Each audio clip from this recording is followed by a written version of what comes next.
January 31, 1996, the Principles of the Infinite Way class.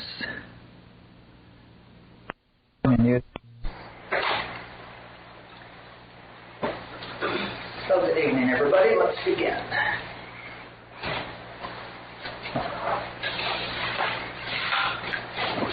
It's going to be sort of interesting for me because I've never done any work like this except one-on-one, so I don't know what's going to happen or where we're going.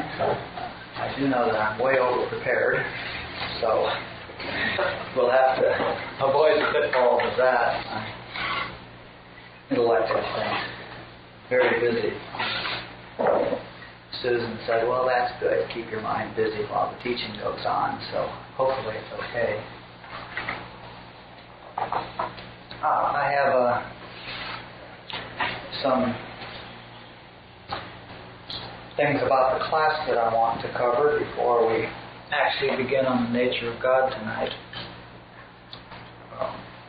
The class is entitled The Principles of the Infinite Way, and we're going to be focusing on the principles of the infinite way, but of course I have a lot of exposure to other teachers and other teachings, and I'm sure that's going to influence it. But Joe Goldsmith is a very good teacher.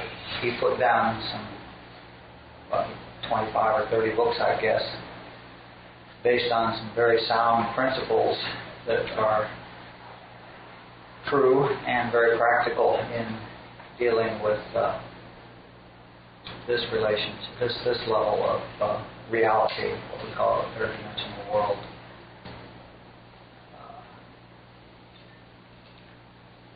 Joel was born in 1892 and he lived until 1964. And he was pretty much a unspecial child.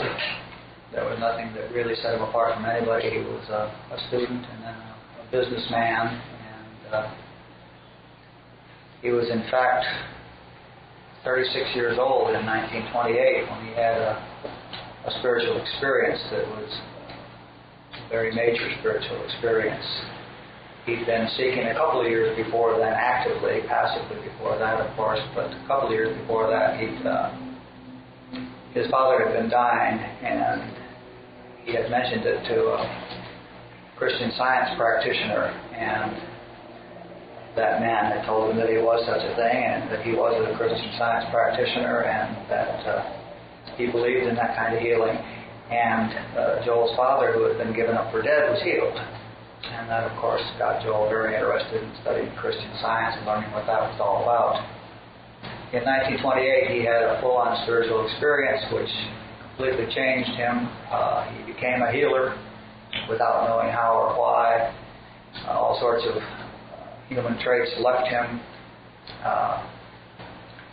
And from that point on, until he died in 1964, he continued to have unfoldments and revelations. A lot of the revelations were the specific knowledge about things that he was doing, like he learned what the principles were in healing.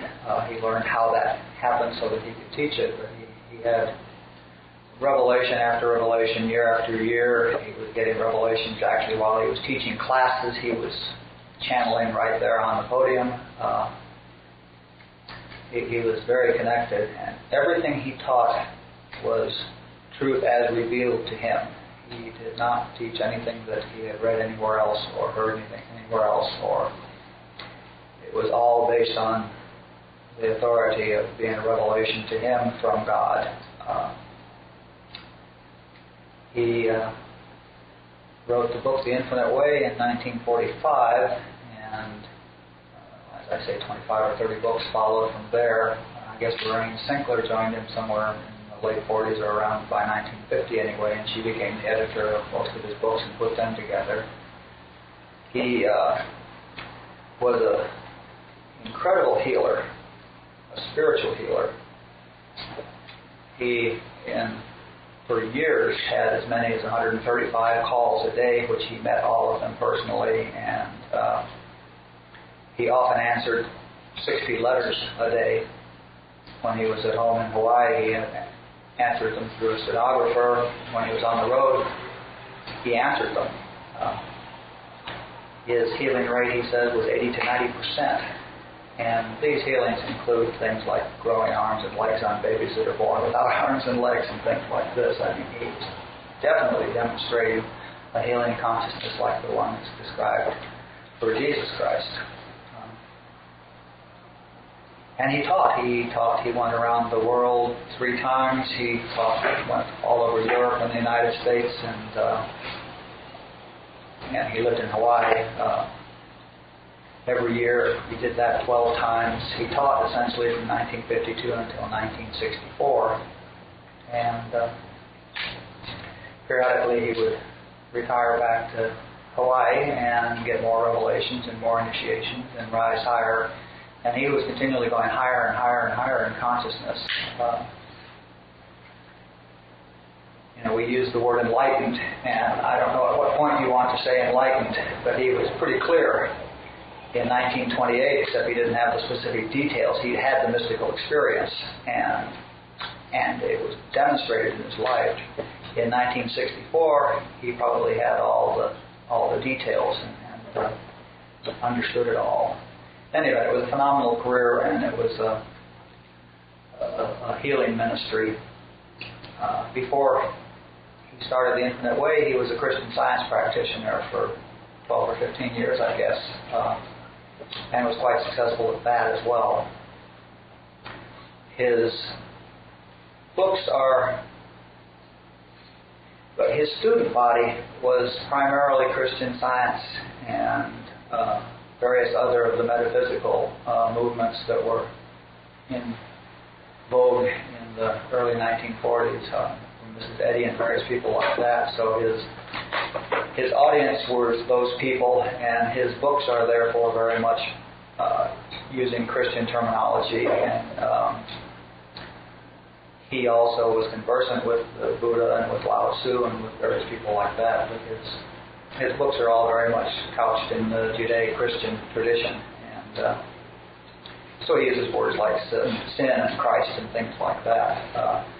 But he was very clear about what those mean, and considered Jesus Christ, to be a master, exactly as Buddha was, or Lao Tzu was, or Shankara was, or any of the masters. A very high master. He was very available to teach from, because of all the things he said that are in the New Testament, and he was also a healer. And healing is very important to the Infinite Way. It was what Joel used to demonstrate the truth of these principles, and I'm sure that healing was the carrot that got many of the students to him initially, and then as they saw the healing, they would want to understand the principles. So it was also the primary device of his ministry and the main thing he did, as well as teaching. He teaches 2 levels. Infinite Way has 2 levels of teaching that go on in it. There's metaphysics and there's mysticism. A little vocabulary. Physics is the laws about how the world works materially. Meta means above. Metaphysics is above physics. This is a level higher in consciousness and in understanding, and this is the level of how the world works. When you understand that material things are mind, that mind creates the material universe, and when you understand this, then a whole new set of laws becomes available which you can use, and you can develop mental powers. And these mental powers are available. Voodoo is a great example of mental powers. Cursing people and having them die is a great example of mental power. Witchcraft, good and bad, is a great example of mental power. It works. It is true. Through the use of mind, you can heal, you can curse, you can do a lot of things. Metaphysics is the learning of the laws of mental power. And it was used in the 30s and 40s after Mrs. Eddy, after Christian Science, for healing. And people thought that mental power was how Christ had healed, and they thought this was Christian Science. And that's what metaphysics is. Now, Joel had a much higher realization than this. And his version of metaphysics teaches that mind is no power. In this world, mind is a power. But in the spiritual reality, which is the level above this, in the mystical world, in the mystical reality, mind has no more power than physical law. As mental law can cure physical diseases, so in the face of spiritual truth, mental law doesn't work. So the infinite way teaches a level of metaphysics because it's important to know the truth about how this all works and what these things are. But the purpose of the infinite way is to have the mystical experience, not to teach anything, not to know anything, not to have any words or any buzzwords or anything at all. The purpose of the infinite way is to enable the students to achieve the mystical experience, i.e. God realization themselves, and everything else falls out from that. He says that in metaphysics we're turning to a power to try to improve our human estate, and that metaphysics uses mind power and it uses aphorisms and things like that. And in mysticism we leave behind the human estate, even if it's good, and we try to, what he calls pierce the veil, which is to say, make that break into the transcendental or fourth dimensional consciousness. And mysticism uses no power, it just realizes. It just is an experience. And in that experience, in the moment of that experience, there are no powers, and no powers are necessary. A couple of words that I will use that Joel uses and all the Infinite Way teacher uses, they refer to the 3D world and the 4D world. And what they're really talking about, the 3D world is this world that we live in here, the material world. And it includes the metaphysical world, the world generated by mind. The 4D world is the fourth dimensional consciousness, the God consciousness, the reality, if you will. And so we will talk about 4D as talking about when you're operating from God consciousness, and 3D when we're talking about what's going on in this world, a taste, touch, smell type world. And there are four other words that I want to... Each section, by the way, of this is going to have a little vocabulary in front of it. Barbara Mull, who was one of Joel's students, is very good at vocabulary, and she cleaned up a lot of vocabulary, and it really helps to use the words correctly, because then you know that you know what you're talking about. It's very easy to use the word sloppy, and with sloppy words comes sloppy thinking, and you can sort of not say anything. She uses the words hope, belief, faith, and knowledge. And these are very important to know what we're dealing with. There are four levels in understanding. In AA, we talk about the guy riding his bicycle on the high wire. And when you first go to the circus and you look up there and you see him about to ride the bicycle across the wire with no net, and you hope he's going to make it. And you have hope. That's hope. So you go to the circus a few times, and he does it a lot, and you start to believe he's going to make it. You believe he will just because you've seen it enough. And they say, well, you want to go for a ride with him? You say, no way. After you watch this 100 times or so, you start thinking, gee, this guy is going to make it. I really have confidence. And you develop enough faith that you decide, yeah, I'll go ride on the handlebars with him. Now you have faith that he's going to make it. So you climb up there, and when you're up there, you see that there's a guy wire that runs from the handlebars up to the top of the tent, and from the back fender up to the top of the tent, and there is no way that bike could fall. Now you have knowledge that he's going to make it. Up until then, you were dealing with different levels of hope, belief, faith. It's knowledge that we're interested in. Knowledge is your own personal experience.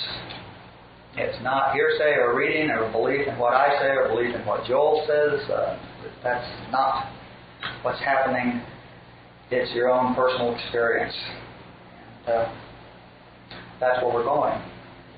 Now this class, I think, is going to be mostly about the metaphysics with reference to the mystics. I can't teach you the mystical experience. You have to have your own mystical experience. We can talk about it, and we will some, but mostly it's going to be a metaphysics class. We're going to learn the letter of truth. We're going to learn the details and the specifics. Of course, I could be all wet. I have no idea really what the class is going to be about. As I say, I'm greatly over-prepared, and but what's happening so far is nothing like what I thought I was going to be saying, so we'll see what happens. I don't know how long the class will go. Probably it looks like it should go 12 to 16 weeks to cover the stuff that's come up to me to cover, but we may get sidetracked. We may go down some entirely different path. Things may disappear. Things may get added. I have no idea where we might go afterwards, so it's wide open.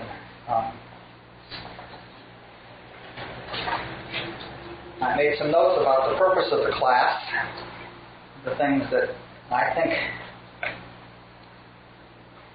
I wanted to accomplish here. One thing I want to do is to state the principles of the infinite way explicitly.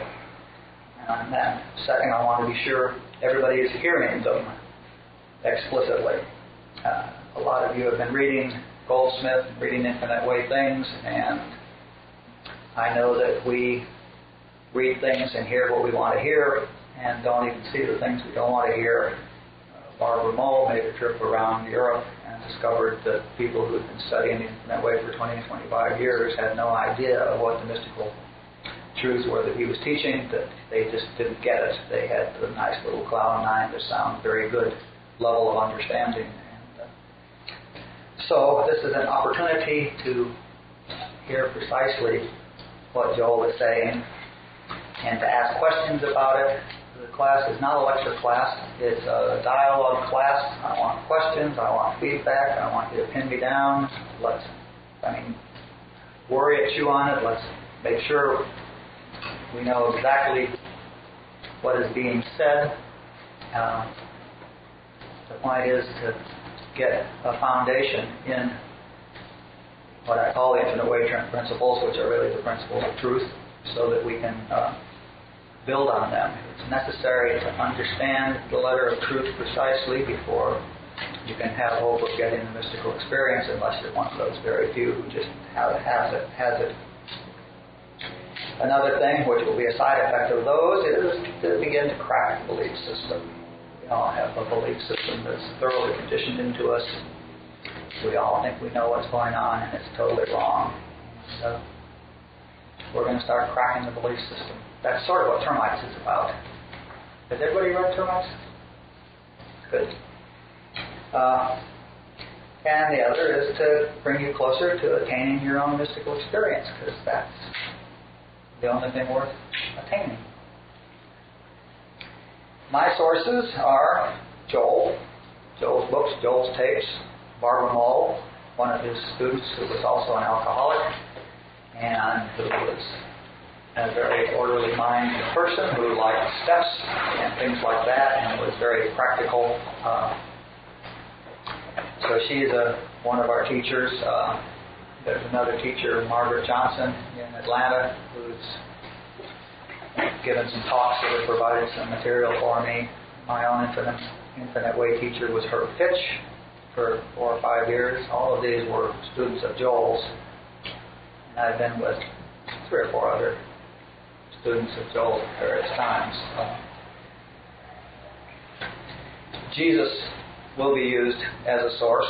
Jesus said a lot of things that are quoted in the New Testament, misunderstood by the church, misused frequently, but Jesus said a lot of things that you just can't say better. So we will quote Jesus periodically in order to say things as precisely as he said them. He was very, very clear.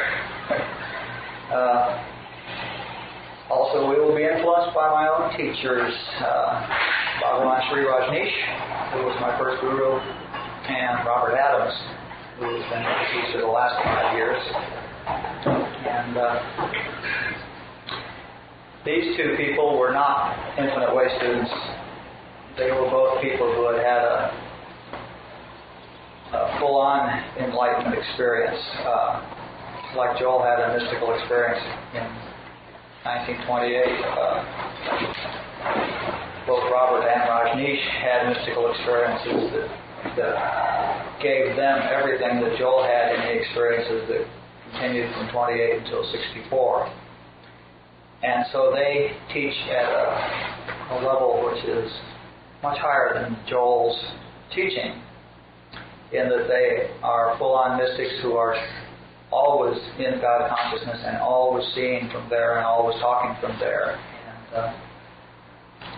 And they're not really dealing with the world. That level of consciousness is not real practical for people who aren't there unless they're very close to it. So there's no conflict between what Joel's saying and what Robert or Bhagwan are saying, but they're directed to different audiences, just like there's no conflict between what Jesus said and Buddha said, except that they're directed to different audiences. In any event, those are my sources.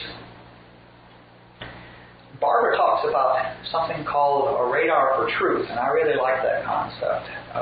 A radar for truth is a sense within you that lets you know when you're hearing truth, if you're aware of it. I'm very aware of that. I have always known who was speaking truth and who wasn't. You know, some people, when you hear stuff and you just know it's right because you recognize it because there's a click down here inside of you that you know that's right. And that's what she means by the radar of truth, radar for truth. Other people I hear talking and I don't trust what they're saying. And I don't know why I believe one and I don't know why I distrust the other one, but I know I'm right. You know, I know this is not true and I know that's right. And this has been something that has been working in me a long time. When I read the first book by Rashneesh, I read 10 pages of it and I absolutely knew that he was an enlightened master. And I did not believe in gurus at the time. I believed that gurus, intellectually I believed gurus were nonsense, and I absolutely knew at the core of me that he was my guru. And that's a radar for truth. So what you're going to hear is what my radar for truth has selected, and that does not make it right. Your radar for truth will have to tell you whether what my radar for truth has selected is right or not. So trust yourselves, always go to your center. It knows, and you do have a radar for truth, and it will work as soon as you become aware of it. And some of you I know are quite aware of it. A few details. There's absolutely no reason for any of you to accept anything that's said here. I don't expect you to. There have been times in my life where I certainly would not have. But it's not debatable. We are teaching the principles of the infinite way. We are not discussing whether they're right or wrong. We're trying to understand what they say. So we're not going to teach anything else. We're going to teach the principles of the infinite way. We're going to ask questions and understand them. You don't need to accept them. You don't need to believe them. That's not the point. The point is we have to stay focused on one thing. So what we're teaching here is the principles of the infinite way. And what we are planning to do, or attempting to do, is understand what Joel said and what these various other people, the students, have expanded upon. So just try to understand them, and as an aside, when you in fact experience them, you'll know they're true. It's not speculation, it is truth. But whether or not you accept it is not an issue. This is what we're teaching. There's a $5 fee for the class, and that has two purposes. It's really one purpose. When there's some exchange going on, it just raises the whole level of the class. It always does. But in fact, it demonstrates that you're serious, and in fact, it obligates me. Now, I am obligated to answer your questions. You paid your $5. You can ask your questions, and I will answer them. I am available to you.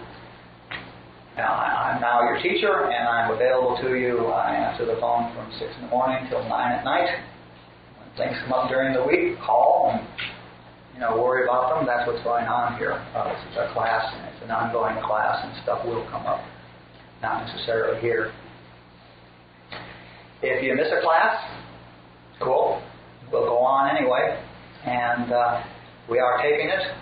And that funny-looking flat thing out there on the stool is a microphone. And when you ask questions, please sort of act like you're projecting to that mic, although it's really quite good. It's a omnidirectional conference room mic. It's designed for picking up everybody at a conference table, so it will hear you if you speak at all loud.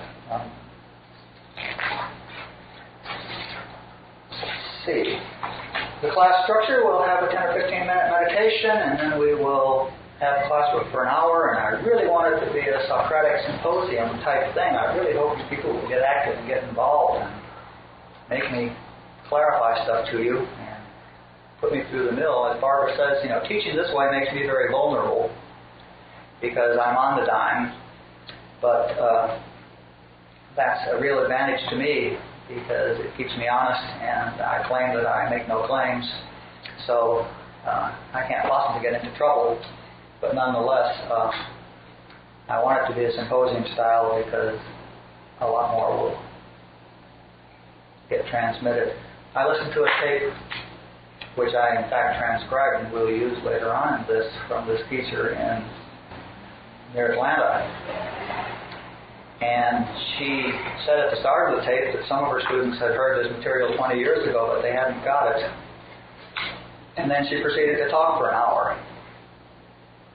And I listened to that tape, and I usually listened to about 10 or 15 minutes of it, and then I would stop and meditate and let it soak in and take notes and think about it and go on. And it took me 3 days to hear that hour tape. So I suspect that at the end of that hour, her students still hadn't gotten it, unless they were very high and had really been hearing it for 20 years, and it was just a summary of it or something. In any event, the dialogue will make sure that the pace is right and that everybody can hear everything and that nobody gets left behind. So we'll have an hour of class work, and then there will be some sort of an assignment or an exercise to do during the week or something. And then we'll have 5 minutes of meditation afterwards. The whole thing should take an hour and 20 minutes or an hour and 25. We'll be out of here by 8:30. We'll just make sure that happens, because I have no idea how long any of these topics will take, and it doesn't much matter. When the hour's up, we'll stop and start there next week.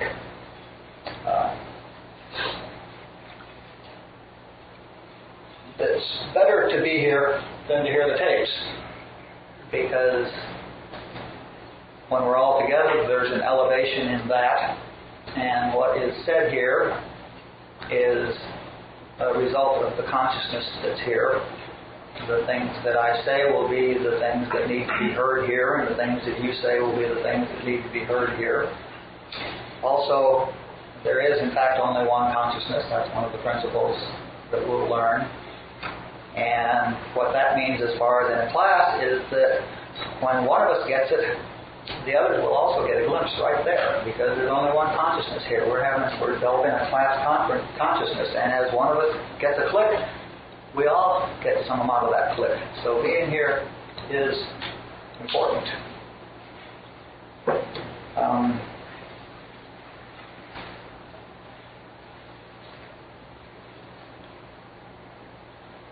A couple other things. The topic is practice. Individual meditation is important. It's Joel's main tool. It is the way that we attain the mystical experience. It is the way in which we receive grace, including the grace to understand the stuff that's going on here.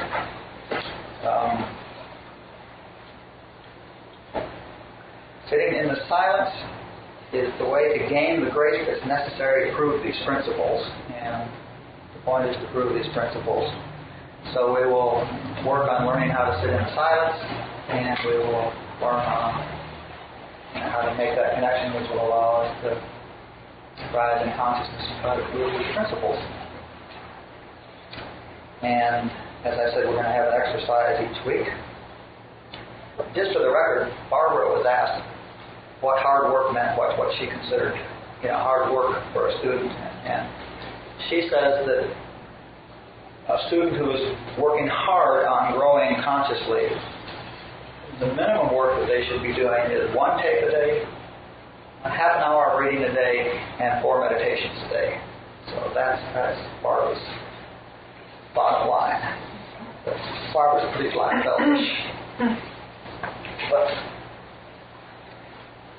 But that's not unreasonable. And she defines the 4 meditations as practicing the awareness exercise, which we will learn, and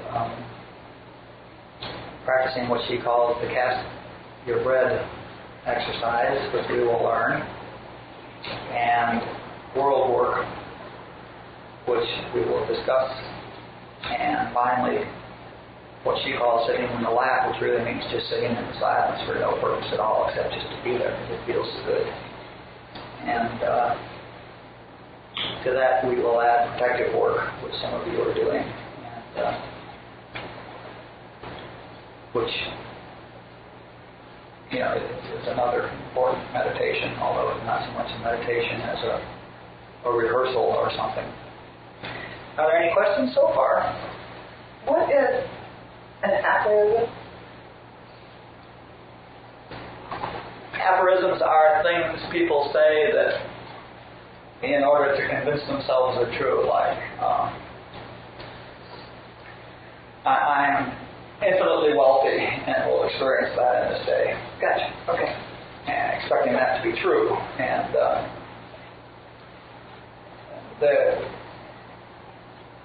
aphorisms generally are true, but they generally are true at an absolute level, at the 4D level, at the absolute level. And they're not true in the 3D level, and saying them won't make them true. What will make them true is achieving the 4th dimensional consciousness and realizing that they're true. In the infinite way, we say specific principles, we state specific truths, but we say them as part of the meditation. What we do is we may recite a few truths in order to remind ourselves of what the truth is about the 4th dimensional consciousness, in order to elevate our consciousness to where we can attain the experience of silence. But the purpose of stating the truth is not to alter the 3D world. The purpose of these stating of these truths is to elevate our consciousness to where it is our experience. And that's very different. Does everybody see what the difference is there? Do you understand what I'm trying to say about the difference between stating an aphorism and contemplating truth?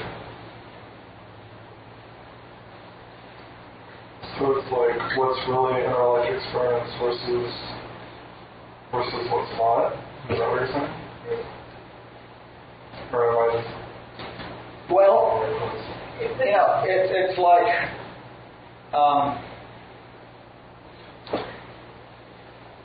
it's like start where you are.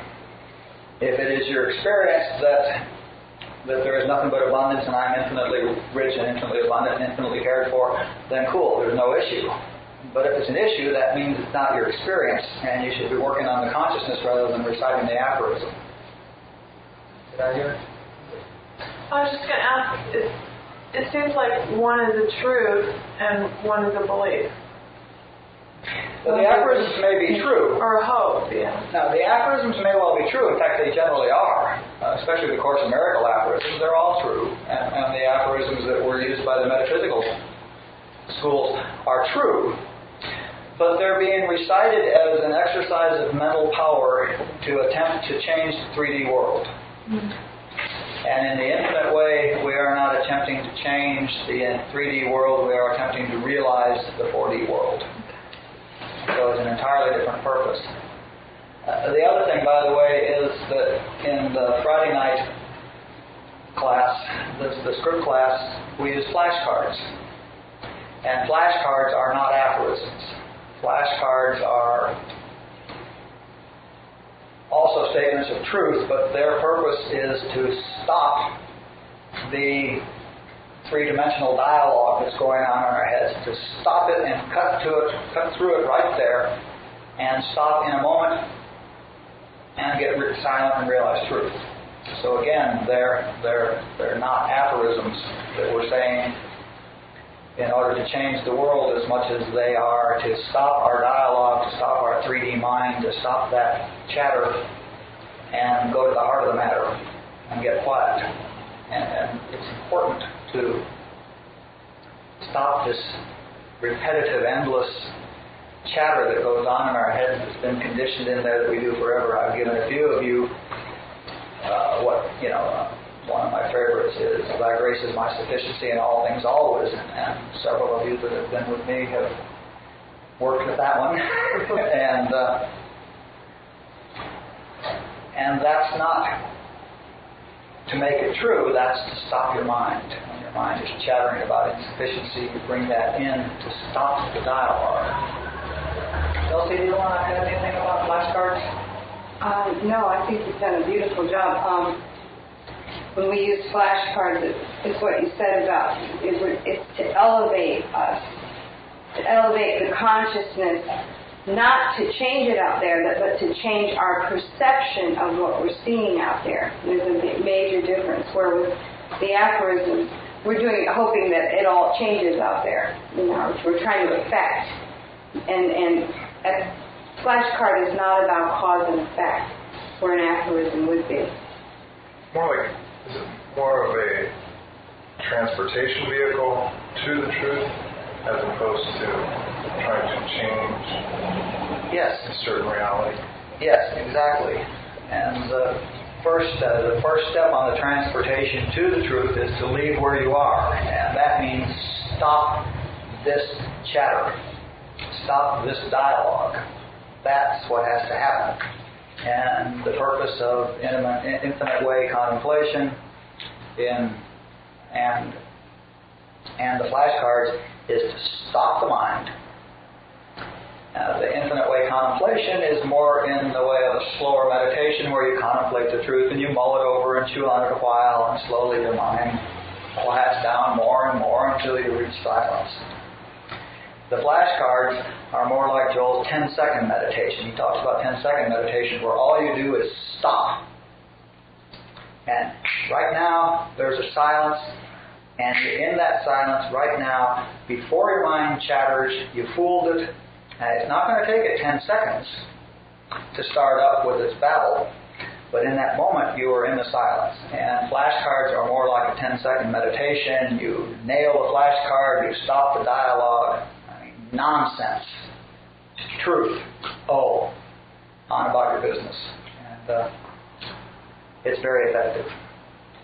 I read that doing affirmations, which I guess affirmations and aphorisms are the same thing or very close to each other. Did I say aphorisms? I mean affirmations.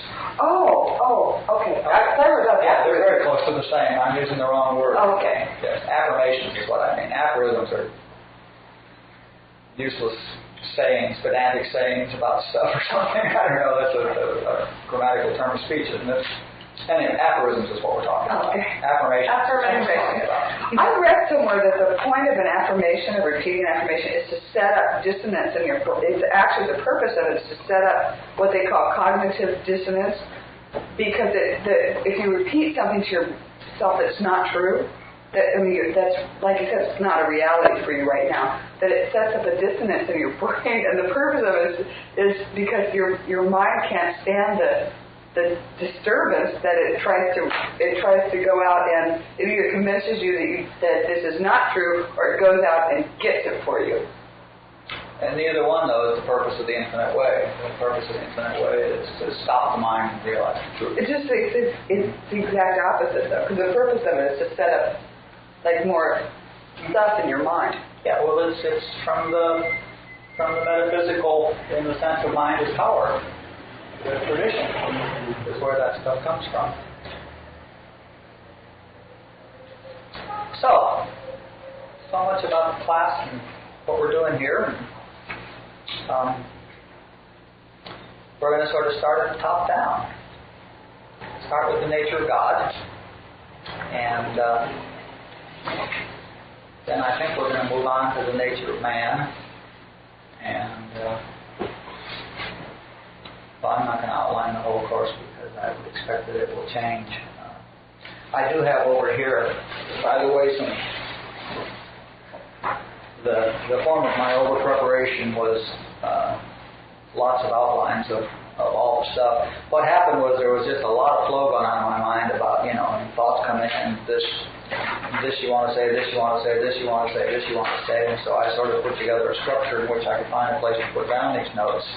And this outline is a result of that, and I will give you all the outline as we go through it, but I didn't want to give it to you beforehand because if you're looking at the outline, it's likely to force us to stay to the outline, and I don't want that to happen. I want the class to go however it will go, and I certainly won't give you next week's outline because that one may well be burned by next week. So I'll pass them out at the end of the class, and you can look at it and take them with you and see whether we did anything that's on it or not. As I say, I don't know where the class is going to go. But I will start at the top of this outline about the nature of God. The first topic is vocabulary. The words Christ, Buddha mind, Father, Holy Spirit, Son, Spirit, Word of God, all those words are synonymous in the infinite way. They all mean that state of consciousness which was achieved by Jesus, achieved by Buddha, achieved by Lao Tzu, achieved by all the enlightened masters and mystics. And there are lots of different words. There are 3 words in the Christian, uses Father, Son, and Holy Spirit. And these are in fact not 3 beings. These are in fact 3 aspects of one consciousness. They are 3 different functions.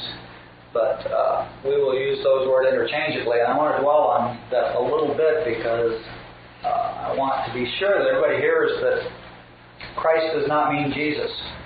This is not a Christian teaching. It's probably the most Christian teaching you'll ever encounter, by the way. But it's not like the teaching of the Christian church. What Rashneesh called Christianity. Jesus was the Christ. Buddha was the Christ. Lao Tzu was the Christ. Christ is a Greek word, and it comes from the same root that Krishna comes from, the avatar in India theology. Krishna, Christ, it's all the same thing. It means the enlightened mind, the 4-dimensional consciousness. So when I say Christ, don't let any alarms go off. Hopeless Catholics shouldn't arch their backs, and the Cloud Niners shouldn't get all excited. Christ means enlightened consciousness. There are 2 other words that people tend to use interchangeably, and we're going to need to be precise about them later. Consciousness and awareness. Consciousness is what God is exactly that, consciousness. It's hard to say. All right, the topic is the nature of God, and here we go. Consciousness is what God is. God is consciousness. Consciousness is all there is, and we'll obviously get into this a great deal more as we go. But in order to distinguish between consciousness and awareness, I want to point out that consciousness is what God is. Awareness is how much of God you're aware of. So consciousness is a totality, it's a one thing, there is consciousness. And each of us has a different amount of awareness. And the difference between you and a Jesus or a Buddha is the amount of your awareness. Not the consciousness. It's all the one consciousness. It's all God consciousness. So we will try to be precise about that because we get into a lot of trouble with there. And Joel is not precise about that. If you're listening to Joel tapes, he often means awareness when he says consciousness. But Otherwise, we get into a messy situation where we're talking about consciousness. Sometimes it's infinite, and sometimes it's how much you have. So awareness is what we have, a certain amount of awareness. And the awareness that we have is the amount of God consciousness which is being expressed in our life, i.e. how much of God we're aware of. And then I started listing some of the attributes of God. This is such an absurd topic, the attributes of God. So I started with ineffable and uncharacterizable. Ineffable means undescribable, inexpressible. And so I decided to quote Lao Tzu, who says, "Those who know do not talk, those who talk do not know." Notice he said that, but the fact is that God is absolutely indescribable. And I added uncharacterizable. To characterize something is to limit it. And God is infinite. Everything, every concept, every thought, every object, every form, anything is within God. So God is, by definition, indescribable and uncharacterizable.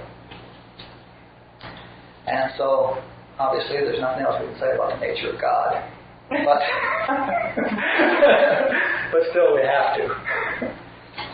There are some nice words that people always use about God: omnipresent, omnipotent, and omniscient.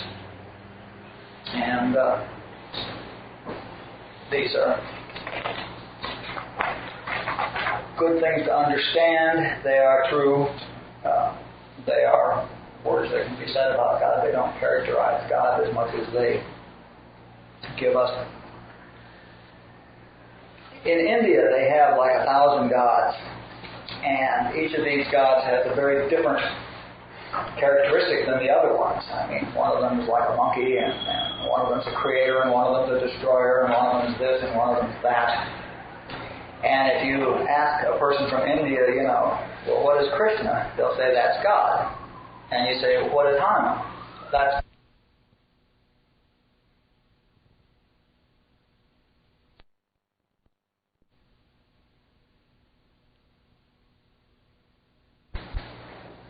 They know that all these 1,000 gods are just characteristics of God. What they're doing is taking an ineffable being and attributing characteristics about it so that they can talk about it. All right, so we will take... Would you say that again? I said that the people in India know that all of these various gods that they have are in fact just anthropomorphic characteristics of God, which they must have in order that they can talk about God. Because if you don't, in fact, hang some words off of God, you're not going to talk about it at all. So the words that are most often used that you can't draw a concept of are omnipresent, omnipotent, and omniscient. Omnipresent means that God is everywhere. And the question arises, if God is everywhere, what else is there? Where is there room for anything else? Think about that for a bit. I mean, if God is literally everywhere, and I'm not talking about like around the molecules, but if God is everywhere, like where the molecules are, where the atoms are, where the electrons are, then all there is God. Do you see what I'm trying to say? It's hard to say. You get that if God is everywhere, there can't be anything, that there's no place for anything else? That all there is God? Of course, the immediate corollary is that where I am, God is. In fact, if God is everywhere, then this is God, I am God, you are God. So we casually throw around in the church omnipotent, omnipresent, omniscient, and they never even think about what that word omnipresent means. And if God is omnipresent, how can we possibly pray to it out there? I mean, the whole concept of other than I goes away. The whole concept of out there goes away.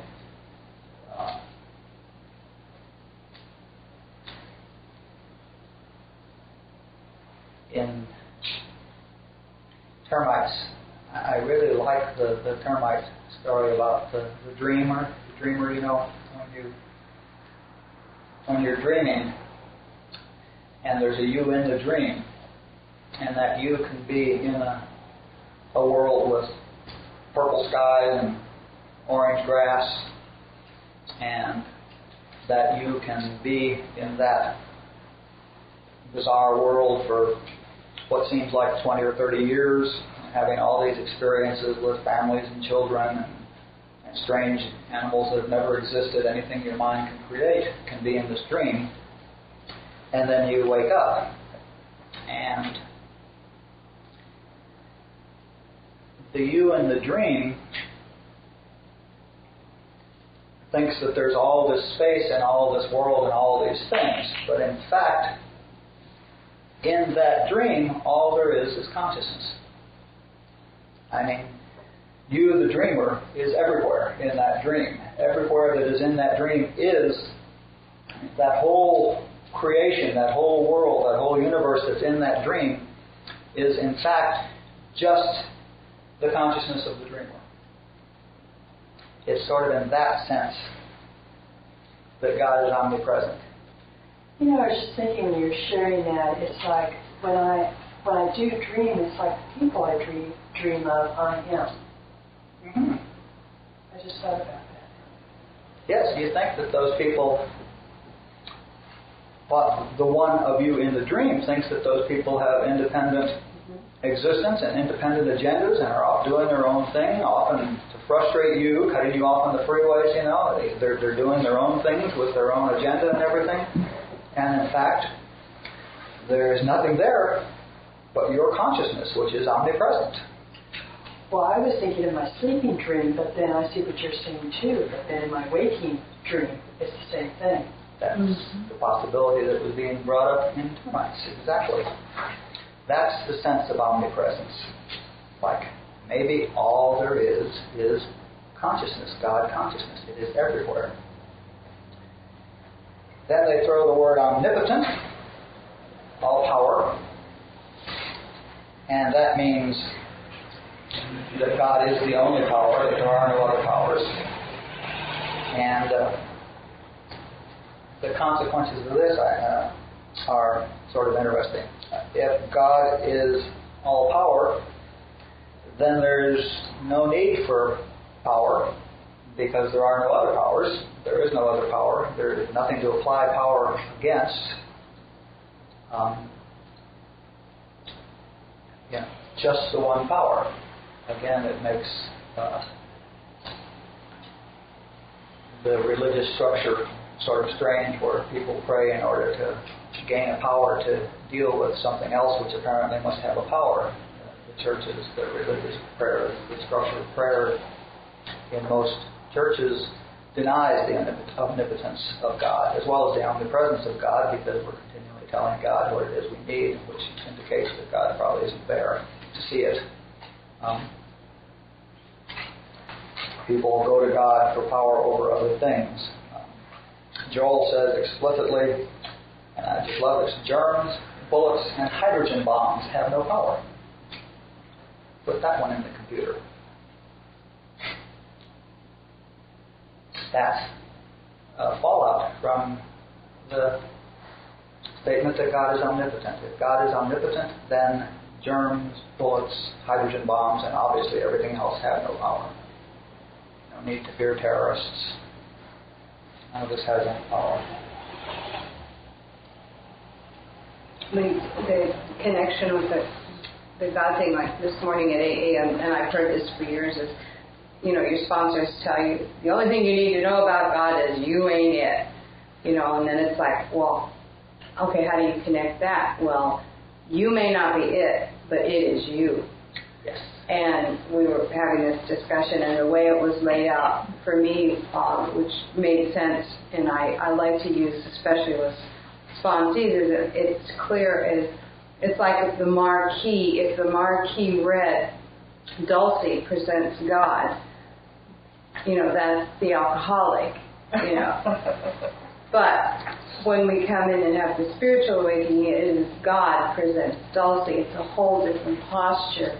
And that's how, I was able to integrate that thing where Joel is telling me I'm God, and AA was telling me the only thing you need to know is you ain't it, and he's telling me I am it, and so that's how that, resolved for me. Mm-hmm. I just wanted to share that, because it was up at a meeting this morning again.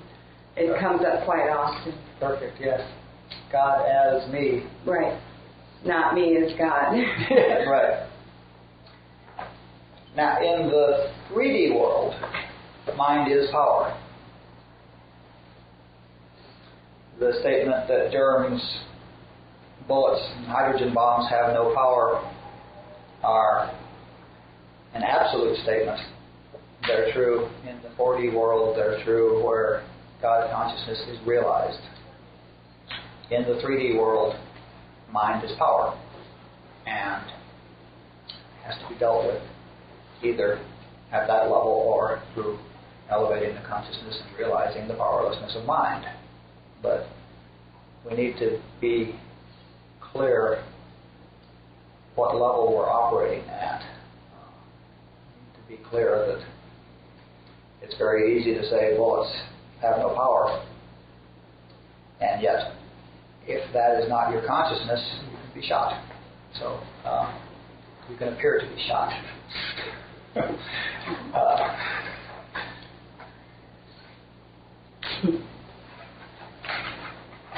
Once again, in that dream, the thing that woke you up might have been a hydrogen bomb going off. And in fact, you wake up and nothing happened. No one was killed in the dream. In the dream, clearly there are no powers. If you think about that dream that you're having at night, clearly there are no powers. That dream is unfolding exactly as the dream is unfolding, and there are no powers in the dream at all. And the third one is omniscient. And that means all-knowing, all-wise, all-intelligent, knows everything, which is a direct outfall of being all there is, of being the only consciousness that there is. The practical things about it is that we can go within ourselves to learn truth. That's the basis of the radar for truth, is the God within us that knows truth. And we can learn to, through meditation, through learning how to get still, to go within ourselves and learn truth. And of course this has a lot to do with 11th step in AA. Wait until the intuitive thought or action occurs. We do not struggle. We sit quietly. We wait until for an intuitive thought or idea. This is going within for knowledge and direction. Yes. I think that 12 steps are really written with a lot of emphasis on prayer, and the kind of prayer that's very church prayer and the infinite way principles and their idea of the real truth about what God is. There's no reason. It's real hard to break people that are real ingrained in AA. Like you say the third step prayer, and you say the closing prayer, and you pray for people at meetings, and you pray for the drunk out there. And if God is all-knowing and all-powerful, there's no reason to do that. That's right. And what I have found many times in working with people and trying to get them past the big book level of spirituality, is the first time they read that type of prayer isn't necessary, it's a hard place to go to. And in the infinite way, I think when they talk about prayer, they're really meaning what in AA we call meditation, going within. And that's a hard barrier to get past sometimes of what prayer really is, if you know the truth about what God is. Yeah, I mean, it's true. I mean, what prayer isn't is an important thing to know if you're going to be free. But it's not something that people in AA or most churches want to accept, that they want to give up.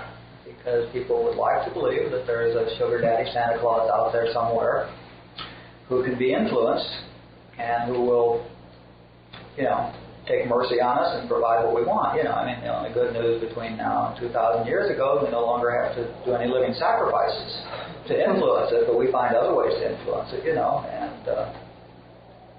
I mean, the big book was certainly a result of a spiritual experience and a spiritual awareness, and there's a lot of truth in there, and the 12 steps do work, and they're incredible. But it's all right to realize that they were a result of one spiritual experience of a man, and it was not a spiritual experience anything like Joel's. And it's all right to be aware of the fact that it was written by a guy who was 4 years sober. And, everything in the big book is, I know this is heresy, but everything in the big book is not necessarily exactly right. It says things that are explicitly contrary to this, like it's all right to pray for ourselves if others will be helped. Infinite Way says that why would you tell, God doesn't know about the situation? The question is God withholding? I mean, is God one who knows about this and is choosing not to respond to it until you coerce him through some sort of sacrifice of your own soul or willpower or something? Does Joel say the purest form of prayer is realization of the consciousness? Yes. Only prayer is the state beyond words and thoughts. We'll do nature of the prayer in 2 or 3 weeks, but there's some groundwork that happens tonight when we talk. Because the nature of prayer is a direct fallout of the nature of God. Not surprisingly, the nature of man, everything's a direct fallout of the nature of God. That's why we start here. And it's a direct fallout of these omnipresent, omniscient, omnipotent. It's interesting. I had the exact opposite reaction to what Diane's talking about. When I started reading Joel Goldsmith, it was a big relief for me, because the sugar daddy God was also the one that was going to get you. And I could never resolve that. I really didn't believe that God was watching fame and could be convinced to change if we were good, or and didn't, or it just never made any sense to me. When I first read Joel Goldsmith, it just made so much sense. It was so clear. It just made so much sense to me. It was a real relief for me. Your radar for truth was working. Yeah, I guess, because I was. And it's also very nice if you're aware that prayer doesn't work, to find out why it doesn't work. And your experience was that you weren't getting what you were praying for that way either. Not only does the existence of something you can pray for include the existence of somebody that can keep book and condemn everything, but apparently, the chances are that my negative side is getting pretty big over there because I ain't getting the things I pray for. I'm having a hard time with this specific thing, Ryan. I just said something. I've been reading and listening to Joel for a while, and I think some of the stuff is starting to sink in, but my morning prayer after my meditation used to go like just asking to be God conscious during the day and to be of service in some way. And more of a gratitude list of the people that were most important to me. But now I get in that posture and I think, what the hell am I supposed to, it doesn't even feel right. I don't know what to do. I don't know even how to, in a prayer, set myself for right thinking. because the prayer itself seems inane after listening to that, and I don't know what to do. I feel confused. Joel, Barbara, Herb, and Margaret all have absolutely nothing against praying for spiritual things, praying for more understanding, praying for love, praying for grace. But if what they're saying about God is true, then that's ridiculous. In God's eyes, but not in yours. But doesn't this maybe Your prayer is for you, not for God. I understand that. But isn't the point that I don't know. God knows, but what you're doing is you are stating your openness, perhaps just for your own self to hear, but you are stating your openness, you're willing to be a part of that flow. And, what you're doing is you're using your mind, you're using yourself in the 4D sense rather than the 3D sense. And that's a positive thing to do. Doesn't it hook into maybe to like the theory of the flashcards? Stating the intent, right? That it's there to help you focus on that development. Well, Adele, I feel the same way as you do, because since I've been learning all that, my tending, even my meditation feels very, if I start doing contemplative meditation where I have a truth, then it just all seems like, why? Because it's all known anyway. And so I've been in that same place that you've been in too. Yeah, I felt very uncomfortable lately. Really. Well, the level of prayer that we're going to try to achieve is sitting in the silence. Yeah. That's the only thing that's prayer. That's real prayer. That's real communion. What do I do when I'm in trouble? Go to the silence. I had that same thing. I had that same thing come up just this week. I was like going through my little routine, and I thought, what am I doing? And then I thought, you know what? I need to remind myself of these things. And when I do my little prayer, I say I'm powerless over alcoholism and the other things. And I just realized that I needed to hear them. So, there is a deprogramming that needs to go on. Right. There are thoroughly conditioned minds, and there is a deprogramming that needs to go on. We need to hammer and hammer and hammer and hammer at this rock in our head that has all these little phrases that it's been parroting for lifetimes that are conditioned into it. And there is a deprogramming project that needs to go on. That's the reason, by the way, for the tape a day and for the reading a half an hour a day. And what I've told all of my people is, read something in the morning when you first get up and read something at night, the last thing before you go to bed, And I mean, they're deprogramming. Joel recommends, doing a 10-second meditation 20 times a day to break the pattern. So there's everybody agrees that there is positive advantage to praying for things spiritual, but don't expect it to influence God or change God. But stating those things that you'd like to be focused on during the day in a morning recitation or prayer is fine. I have a problem with CNAA. We learned that you have to say help. Help, God. I need help. It's the most spiritual thing that you can do in order to come to be sober. And then the whole help prayer is very contrary to everything I'm listening to about with Joel, and I don't know what to do when I have that help feeling anymore. Does that make sense? Help is not a prayer. Help is a state of humility. It is an acknowledgement of the helplessness, and that state of humility and helplessness is a prerequisite for achieving the fourth dimensional consciousness. So that is like a prerequisite. It is not a prayer. When in AA we have the moment of clarity and say, oh my God, or help, and we often get help, it's because in that moment we are open to it. Because I, Lee, am not there. Help. Thanks is another prayer that happens to me often that Lee's not there. Thanks comes from way down here and it bubbles up and it just comes out, the joy and the thanks. But help is an expression of humility. That's the end of the hour.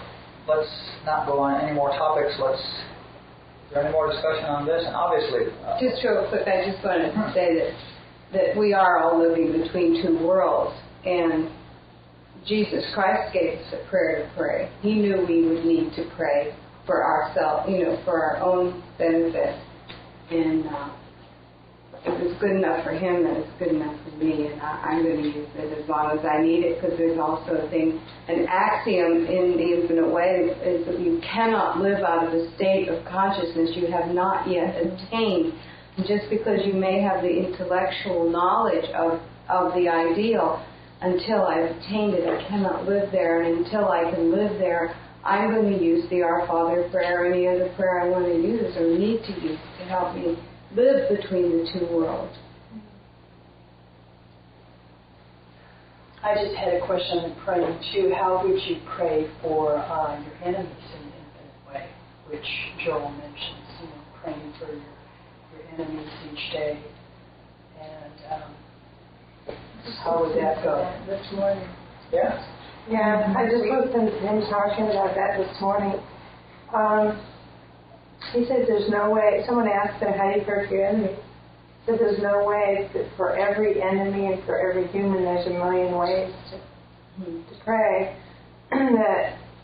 that he suggested that one have love in their hearts and ask God, speak of God, your student hear it, and that the prayer would come from God through you. That was his suggestion, because I had the same question. And that was very different from the AA stuff, what we're told specifically how to pray. But he said no.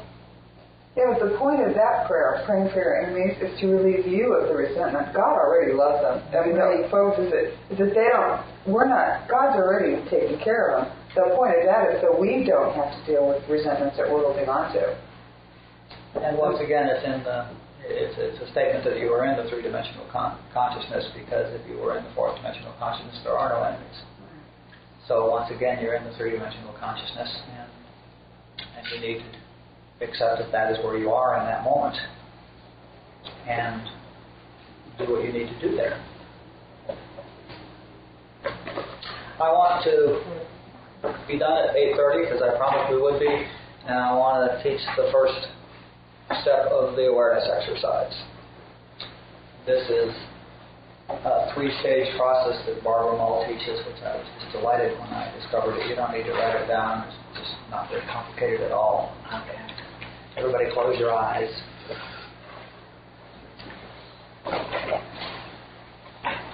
And what I want you to do is become aware of your left ear.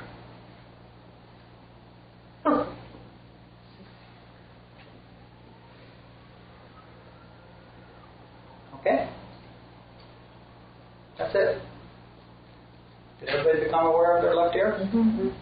Were you able to do it without seeing it? Mm-hmm. Were you able to do it without forming a mental image of it? No. Okay, I don't want you to think about your left ear. I don't want a concept of it. I don't want a picture of it. I just want you to be aware of your left ear. So let's try again. I'll make it a little harder this time. Become aware of your right knee.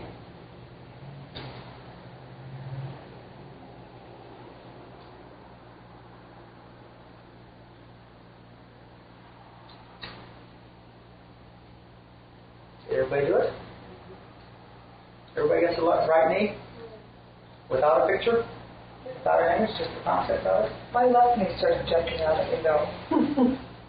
That hurt. And so when I started doing my right knee, my left knee was like going... Okay. The point is that there is a faculty that we have which is not one of our traditional five senses. And I'm going to go, talking about senses, I'm going to use the Chinese, the Eastern philosophy, where thinking is a sixth sense. I like to think of your mind as a sense that receives thoughts in exactly the same way that your eyes are a sense that receives vision. But the seventh sense is awareness, and we have this awareness faculty. And we just learn two things about it. One, that we have it, and it's not one of the other five senses. And the second is that it will go where we tell it to go. You can become aware of your left knee or your tip of your nose or anything you want. You can direct your aware. You can say, become aware of this, and it will become aware of it.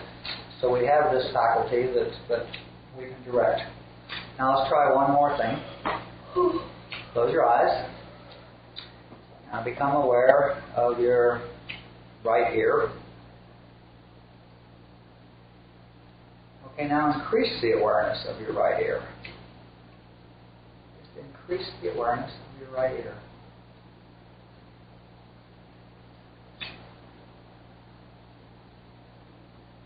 Everybody do that? Did it increase? Huh? Sort of mystically, did it increase? We feel it. Yeah.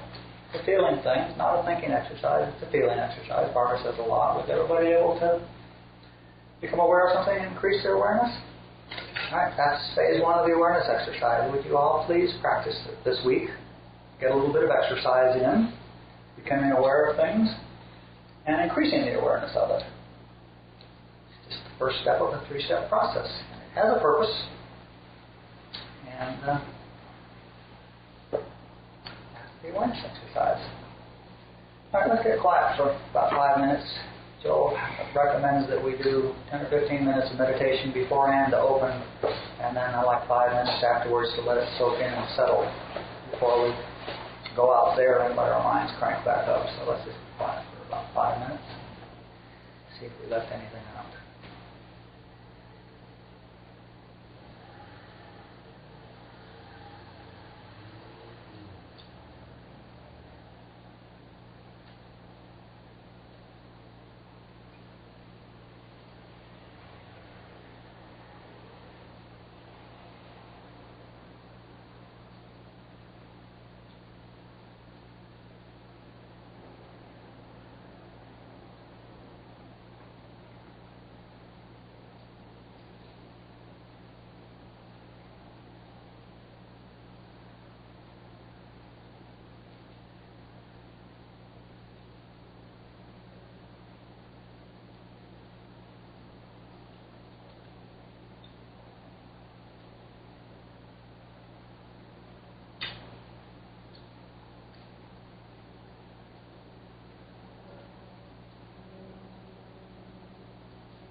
Thank you.